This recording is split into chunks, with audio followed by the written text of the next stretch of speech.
Before the sun can rise, you are already awake.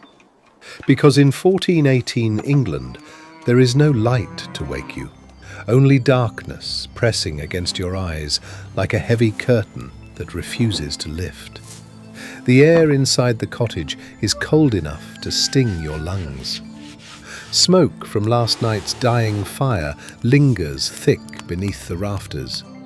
Outside, winter clouds bury the sky. Dawn exists in name only. No golden horizon, no gentle glow. Your world is not shaped by sunlight. It is shaped by flame. A woman rises quietly from a straw mattress. The floor beneath her feet is packed earth, stiff with cold. She kneels before the hearth, searching for a faint red pulse beneath grey ash. If the embers have died, the day cannot begin. She breathes carefully into the ash. A flicker answers.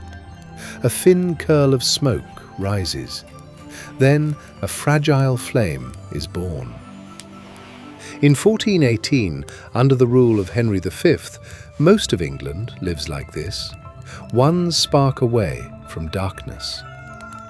The fire grows slowly, revealing the interior of the cottage in trembling orange light. Wattle and daub walls absorb the glow, turning tools into long, shifting shadows. A child stirs nearby, pulling a wool blanket tighter against the cold. There are no glass windows to welcome morning brightness, only wooden shutters holding back wind. The man of the house opens the door.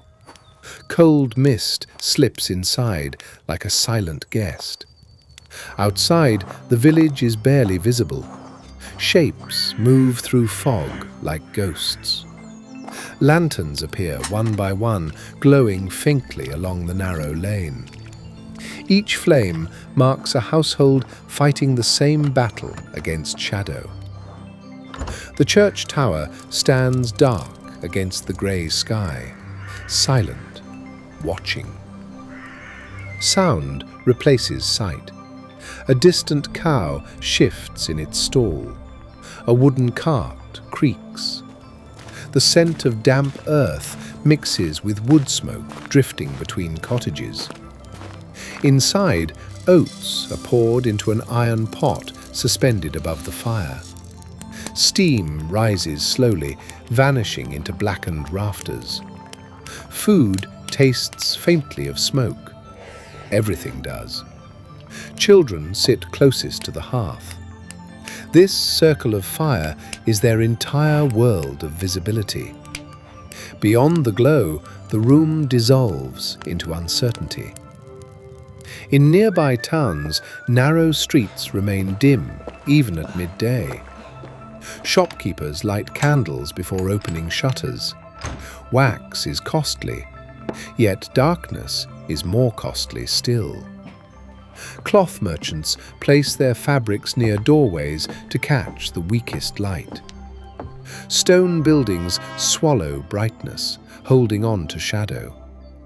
Architecture is not designed for beauty alone, but for warmth and survival. Small windows keep out cold winds, but allow little sun. On days like this, even noon feels like dusk. Farmers step into fields, guided more by memory than by sight. They know every ridge of soil beneath their boots. The sky remains a ceiling of unbroken grey. Work slows naturally. Fine tasks must wait for brighter days. Inside a manor hall, torches flicker along stone walls. Tapestries shift with each movement of flame. Servants move confidently through half-light. Practice has trained their steps. Darkness here is not fear, it is familiarity. Yet shadow shapes belief. In churches lit by clustered candles, sermons speak of divine light piercing worldly gloom. The metaphor feels real to those who live daily without sun. Risk management is simple but constant. Wood must be stored dry. Flint must be protected. A lost flame can mean a frozen night. Neighbors share embers when needed. Community is another form of light. As afternoon drifts toward evening, little changes in the sky. Time is measured by aching muscles and church bells, not shadows on the ground. The bell finally tolls for vespers. Its sound rolls through mist. Villagers gather inside stone walls, glowing with candlelight.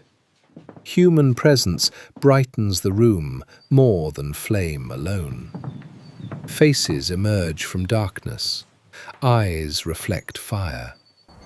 Outside, night returns fully, though it never felt far away. Travelers avoid roads now. Without light, paths vanish. Lanterns reveal only a narrow circle of safety. In coastal towns, ships rest quietly, guided by memory of shoreline rather than sight. Back in the village, shutters close tightly against wind. The hearth is fed carefully, never wastefully. Stories begin in firelight. Tales of harvests, saints and ancestors. The flicker animates every face, turning shadow into movement. Children listen closely. Darkness makes every word larger. Beyond the cottage, stars pierce the thinning clouds. For a brief moment, heaven offers its own distant lanterns. A villager steps outside, breath visible in the cold air. He looks upward, reminded that light still exists beyond the clouds. Inside, embers are buried beneath ash to survive until dawn. Survival here is not dramatic, it is patient. In 1418 England, a day without light does not end in defeat. It ends in endurance, in the quiet guarding of a single spark, and in the understanding that human resilience is not the absence of darkness, but the decision to keep the fire alive until morning returns.